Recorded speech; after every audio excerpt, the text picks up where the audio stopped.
Regarde Viviane, je te montre une image des petits pois. En fait, c'est une image de microscopie d'un nouveau type de cartilage inconnu qui vient tout juste d'être découvert. Jusqu'à présent, les livres d'anatomie, de biologie, d'histologie recensaient 3 types de cartilage.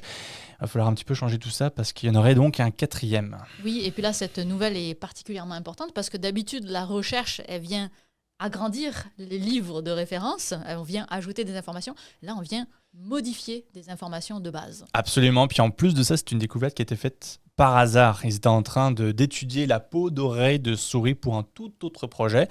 Et puis quand ils sont tombés sur ce champ de petits pois que tu vois ici au microscope, ils n'ont pas reconnu le type de cartilage habituel. Oui, et d'ailleurs, nous, on a pris l'analogie d'un champ de petits pois verts, mais eux, ils ont utilisé une autre analogie, celle d'un papier bulle de gras. Absolument, parce qu'en fait c'est un cartilage particulièrement gras que vous voyez ici, qui ressemble en fait d'ailleurs à du gras, et c'est pour ça qu'ils proposent de l'appeler le lipocartilage, lipo qui veut dire gras.